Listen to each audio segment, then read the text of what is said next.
Hai guys, welcome to my another YouTube video. Nama gue Gita dan hari ini kita mau membahas beberapa kasus penyiksaan yang terjadi kepada anak-anak. Guys, serius ini tuh serem banget ya. Ada ya orang tua yang sejahat itu sama anak-anaknya. Mau tahu apa aja kisahnya? Ya, check this out. Kisah yang pertama datang dari Simpsonville, South Carolina, Amerika Serikat.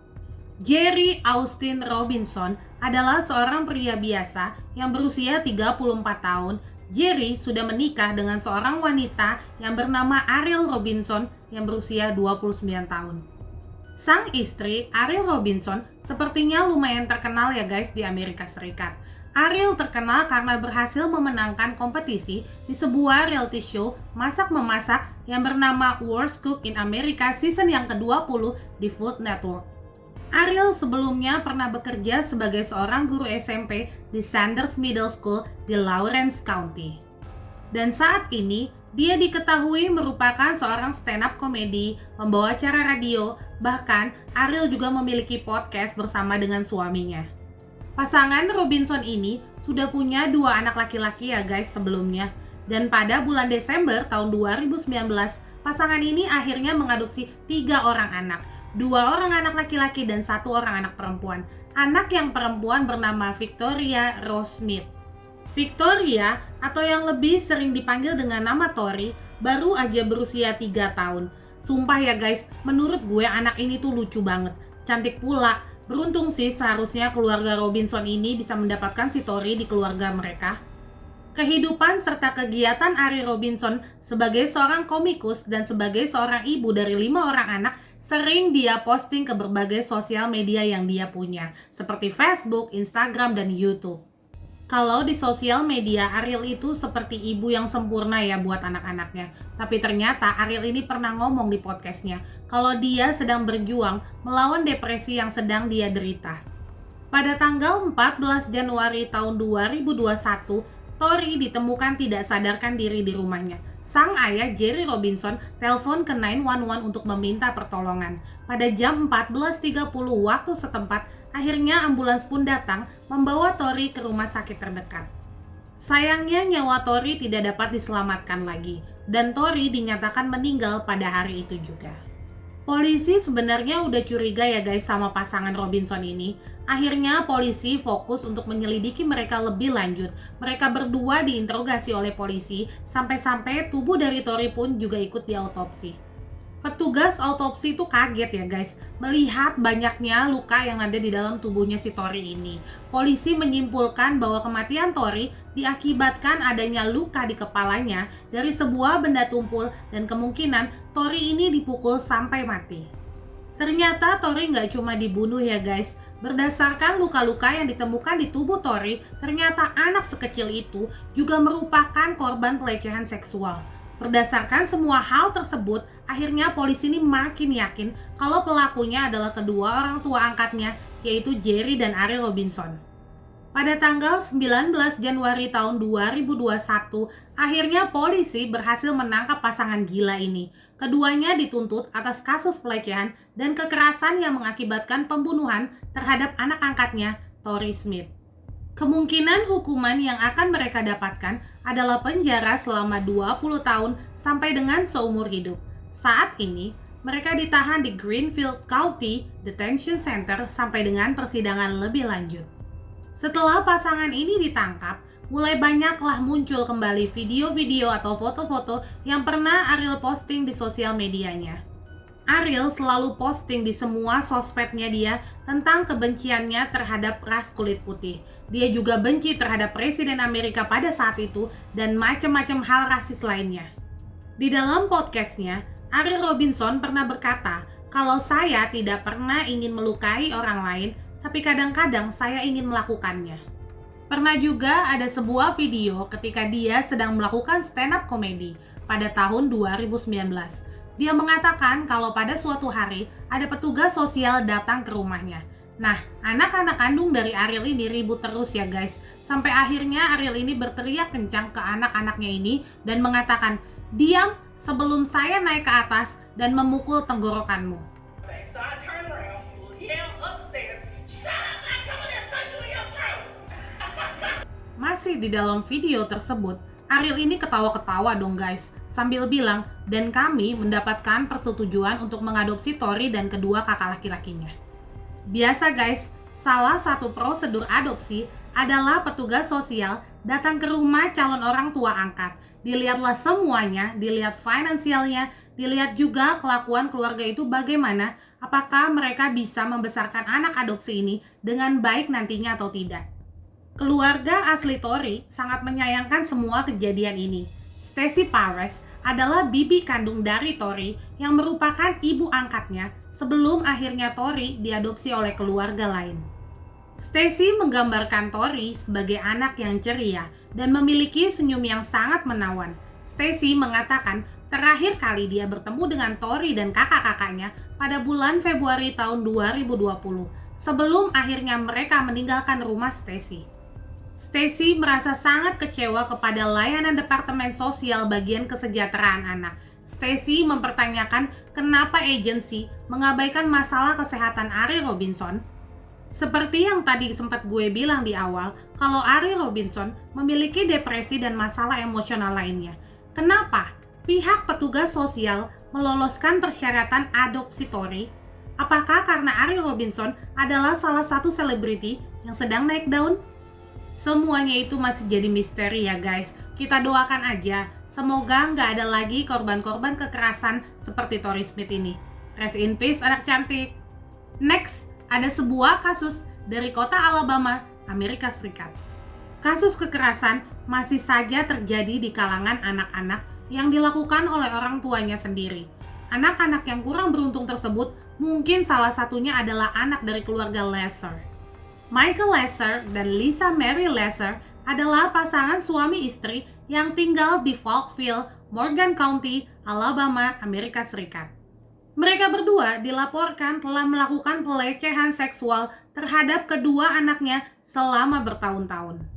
Lisa divonis bersalah karena telah melakukan pemerkosaan, penyiksaan, dan pelecehan seksual lainnya. Lisa dan suaminya Michael juga telah mengakui atas semua perbuatan mereka.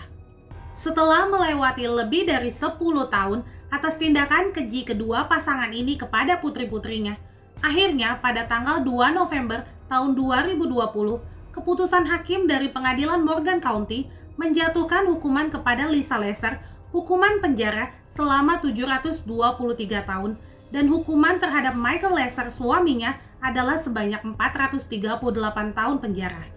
Hukuman tersebut diberikan berdasarkan jumlah maksimum yang diperbolehkan menurut hukum Alabama. Kita flashback sebentar ya guys. Kasus ini pertama kali dilaporkan pada tahun 2007. Seorang staf di sebuah SD tempat salah satu anak Lesser bersekolah, dia melihat ada bekas cedera di leher anak tersebut. Tapi nggak ada kelanjutan apa-apa ya guys mengenai laporan ini. Sampai suatu hari, seorang jaksa wilayah yang baru bernama Scott Anderson membuka kembali kasus ini. Scott mengatakan dia membuka kembali kasus ini karena salah satu putri dari pasangan Lesser meminta kasus ini untuk dilanjutkan dan mereka sebagai korban sudah siap untuk bersaksi. Salah satu anak Lesser mengatakan bahwa dia diperkosa dari dia berumur 8 tahun guys. Coba bayangin guys, sedih banget kan? Pasangan suami Lesser ini akhirnya ditangkap pada tahun 2017. Mereka ditangkap di rumahnya di Carroll County, Georgia, Amerika Serikat, tempat tinggal mereka pada saat itu. Setelah adanya keputusan pengadilan atas pasangan ini, jaksa penuntut Scott Anderson mengatakan puas terhadap hukuman yang telah diberikan oleh juri di pengadilan. Seorang asisten jaksa wilayah yang bernama Courtney Selak mengatakan para korban sangat menderita selama bertahun-tahun hidup dengan monster-monster, dan akibat tindakan mereka, para korban harus menanggung trauma selama lebih dari 1 dekade. Masih menurut Courtney, hukuman ini memang pantas untuk mereka terima. Kisah menyedihkan yang terakhir datang dari Angeline di Indonesia. Mungkin beberapa dari kita udah mengenal banget ya kasus ini ya guys. Sebenarnya ceritanya hampir mirip sama kejadiannya Tori Smith. Angeline lahir pada tanggal 19 Mei tahun 2007 di Bali, Indonesia. Dia adalah putri kandung dari pasangan ayahnya yang bernama Ahmad Rosidi yang berusia 35 tahun dan ibunya yang bernama Hamidah yang berusia 32 tahun. Pada saat itu, orang tua kandung dari Angelin ini agak kurang ya guys secara finansial karena ayahnya bekerja sebagai buruh bangunan dan ibunya bekerja sebagai asisten rumah tangga. Jadi ketika Hamidah sedang melahirkan Angelin, Hamidah nggak sanggup untuk membayar biaya kliniknya ya guys. Nah disitulah akhirnya Hamidah bertemu dengan Margaret Christina McGawe dan suaminya yang bernama Douglas Scarborough yang menawarkan bantuan untuk melunasi biaya kelahiran Angelin dan berniat untuk mengadopsi Angelin sebagai anak mereka. Setelah Angelin berusia 3 hari, Angelin langsung dibawa oleh pasangan Margaret dan suaminya untuk pulang dan Angelin nggak pernah bertemu dengan orang tua kandungnya lagi. Proses persyaratan pengadopsian Angelin sebenarnya belum disahkan oleh pengadilan ya guys. Margaret dan keluarga kandung Angelin hanya membuat surat perjanjian di depan notaris yang bernama Anna Wibowo yang tertulis di dalam akta pengakuan dan pengangkatan anak nomor 18 tanggal 24 Mei tahun 2007. Setelah kedatangan Angelin, keluarga Margaret itu happy lah ya guys.